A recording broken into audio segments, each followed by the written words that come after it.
అందరికి నమస్కారం. నేను మీ Ashok Kumar. Welcome to our channel. Jaganmohan Reddy గారు ఈ రోజున పొద్దున్నే X which I mean to say is ట్విట్టర్లో ఇంగ్లీష్ పదాలు వల్లించి రాసినాడు కొన్ని పదాలు. దాని యొక్క ఇంపార్టెన్స్ ఏందో ఒకసారి చూద్దాం. పొరపాటున అంబేద్కర్ రాసిన రాజ్యాంగం గురించేమో అనిపిస్తుంది నాకైతే.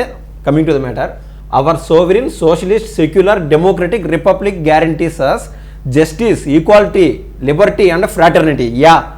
అంటే ఈయన మొత్తానికి చెప్పొచ్చేది ఏంటంటే ఈరోజు రాజ్యాంగ దినోత్సవం 26వ తారీఖున ఆ స్పాట్ ఆఫ్ పార్టిసిపేషన్ నేను కూడా రాజ్యాంగాన్ని పాటించేవాడిని అని ఈయన చెప్పదలుచుకున్నాడు అనుకుంటా. ఈయన ఏ రాజ్యాంగాన్ని పాటిస్తాడో మనకు అందరికీ తెలుసు. స్వయాన ఈయన రాజశేఖర రెడ్డి గారి తండ్రి అయినటువంటి రాజారెడ్డి రాజ్యాంగాన్ని అమితంగా అతి మురిపెంగా పాటిస్తూ ఉంటాడు. రాజశేఖర రెడ్డి గారు కూడా రాజారెడ్డి రాజ్యాంగాన్ని సరిగా పాటించలేదు. కానీ ఇంతకుముందు మనం మాజీ ఎంపీ జేసీ దివాకర్ రెడ్డి గారి మాటల్లో కావచ్చు, అదేవిధంగా ఉండవల్లి అరుణ్ కుమార్ గారి మాటల్లో కావచ్చు, చాలామంది మాటల్లో విన్నాం. ఇతను వీళ్ళ తాతగారు అయినటువంటి రాజారెడ్డి అంటే అత్యంత ఇష్టం అని. రాజశేఖర రెడ్డి కూడా చాలాసార్లు తలబట్టుకున్న సందర్భాలు ఉన్నాయంట. నాయన నా మాట వినడం లేదు ఈ నా కొడుకు, మా తండ్రి గారు ఎవరైతే రాజారెడ్డి యొక్క ప్రభావం వీడిపైన బీభత్సంగా పడి ఉన్నది, అందుకే ఫారిన్కి చదువు కోసం పంపించాయని, లేదు మా తాత గుర్తు వస్తున్నాడని అదే పనిగా తిరుగుటప్పాలో ఇంటికి వచ్చేసినాడు అని రాజారెడ్డికి జగన్మోహన్ రెడ్డి గారికి సంబంధించిన విషయాన్ని రాజశేఖర రెడ్డి గారు అసెంబ్లీలోనే చాలాసార్లు రోసయ్య గారితో కూడా వాపోయారంట. సరే, మనం ఈరోజు మాట్లాడుతుంది అంబేద్కర్ గారు రాసిన రాజ్యాంగం గురించి, రాజారెడ్డి రాజ్యాంగం గురించి కాదు. ఏ యాక్టర్ కూడా దగ్గరలో పుష్ప 2 కూడా రిలీజ్ కాబోతుంది. మన యాక్టర్లు టాలీవుడ్ దాటి ఇండియా లెవెల్ దాటి ఇంటర్నేషనల్ లెవెల్కి గ్లోబల్ స్టార్స్గా మారుతున్న తరుణంలో మీరెంత అని వాళ్ళకు ఛాలెంజ్ విసురుతూ వాట్ అన్ యాక్టర్. తమిళ్లో విక్రమగడ సూర్యగడ సరిపోనంత బీభత్సమైన యాక్టింగ్ ఇతంది. అతను ఏదైతే మాట్లాడాడో అవి మీ ముందుంచడానికి ప్రయత్నం చేస్తాను. సోవరిన్ సార్వభౌమత్వం అంటారు, సోషలిస్టిక్, సెక్యులర్, డెమోక్రటిక్ అంటే ప్రజాస్వామ్యం గురించి ఇట్లా పెద్ద పెద్ద వ్యాఖ్యలు ఈయన ఈ ట్విట్టర్లో అయితే చేస్తున్నాడు. అతను ఏదైతే రాశాడో అది మీ ముందుంచి క్లియర్ కట్గా ఇన్ఫర్మేషన్కి వచ్చేస్తాను. The corner stone of democracy is electing the public representatives, wide spread concern across the nation about the functioning of EVMs అనేది ఈయనకి ఇప్పుడు గుర్తొచ్చేట్టున్నది. మనకు ఆల్రెడీ తెలుసు 2019 151 సీట్లు ఆయన గెలిచిన సందర్భం అది. ఆ రోజున కనీసం సాక్షిలో అయితే ఏమి స్వయాన ఆయన మాటల్లో కావచ్చు, లేదా ఆయనకు సంబంధించిన ఎమ్మెల్యేల మాటల్లో కావచ్చు, కనీసం ఒక అబద్ధాన్ని అట్లయినా వాడి మేము ఇంకా 3-4 సీట్లు గెలిచిన వాళ్ళము, ఈవీఎంలలో ఏదో మ్యాజిక్ జరిగింది అని ఒక్క మాట, ఒక మినిమం స్టేట్మెంట్ కూడా ఆ రోజు ఇవ్వనోళ్ళు ఈరోజు ఓడిపోతానే ఈ ఈవీఎంల గురించి మాట్లాడుతున్నారు. ఇక్కడ మనం ఒక స్టేట్మెంట్ చూడవచ్చు, కాంగ్రెస్ వ్యామోహంలో జగన్మోహనం అని. ఇదే జగన్మోహన్ రెడ్డి గారికి సంబంధించి, ఎందుకంటే ఆయన ఇవాళ కాంగ్రెస్లో జాయిన్ అవ్వడానికి అత్యంత ఇష్టంగా సిద్ధపడి ఉన్నాడు. ఈయనకు సంబంధించిన ఒక విషయం చెప్తాను. ఏదైతే ఈవీఎంల గురించి మాట్లాడాడో, నిన్న లేదా మొన్న వెలువడిన రిజల్ట్స్లో అందులో మహారాష్ట్ర స్టేట్కి సంబంధించి కానీ జార్ఖండ్ స్టేట్కి సంబంధించి కానీ ఈ 2 రాష్ట్రాలపైనే దృష్టి పెట్టున్నారు. ఎక్కడ ఏ ప్రభుత్వాలు వచ్చాయని. జార్ఖండ్లో అయితే కాంగ్రెస్ ప్రభుత్వం అయితే వచ్చింది, మహారాష్ట్రలో అయితే ఎన్డీఏ ప్రభుత్వం అయితే వచ్చింది.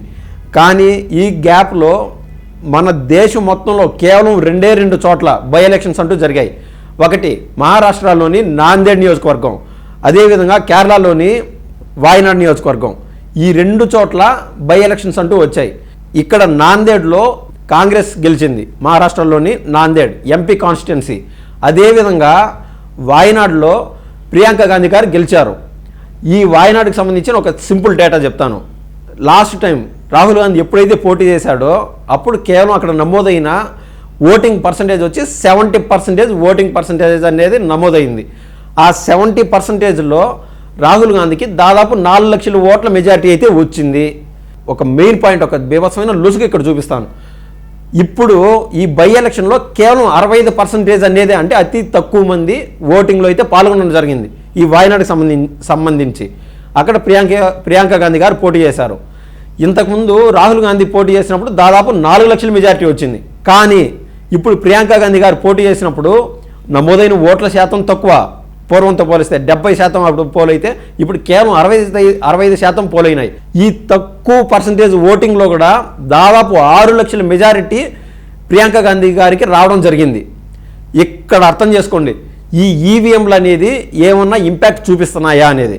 అదే ఈవీఎంల విషయం అనేది నరేంద్ర మోడీ గారి చేతల్లోనో, ఒక చంద్రబాబు నాయుడు గారి చేతల్లోనో, లేదా ఒక పవర్ సెంటర్స్ టోటల్ ఎన్డీఏ చేతల్లో కన్నా ఉన్నట్లయితే ఆవిడ మెజారిటీని దాదాపు ఒక 3-4 లక్షలైనా తగ్గించి ఉండొచ్చు కదా. 6 లక్షల మెజారిటీ అనేది ప్రియాంక గాంధీకి ఎందుకు వస్తుంది? వాళ్ళ చేతల్లో ఈవీఎంలు అనేది వాళ్ళ చేతల్లో ఉన్నట్లయితే. లేకుండా అంటే తిమ్మిని బొమ్మి చేసినట్లు ఒక జార్ఖండ్లో అయితే బీజేపీ గెలవలేదా?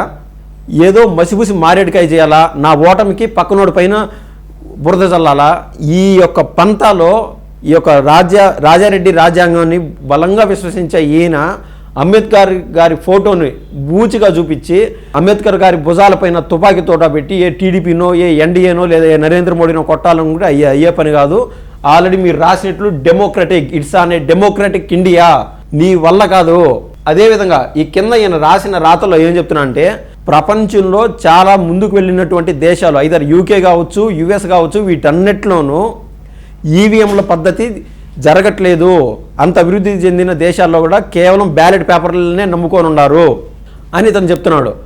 ఇక్కడ ఒక శాంపుల్ డేటా, మన దేశపు జనాభా ప్రపంచంలో కల్లా అతిపెద్ద దేశాల్లో రెండోది ఆఫ్టర్ చైనా.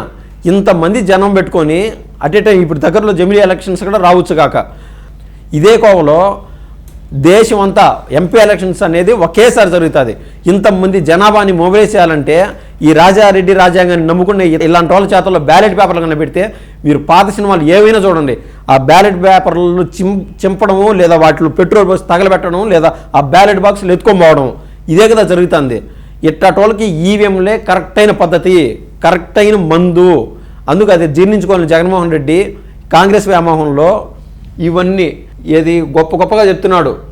ఎవరి గురించి? డాక్టర్ బిఆర్ అంబేద్కర్ గారి గురించి, ఆయన రాసిన రాజ్యాంగం గురించి.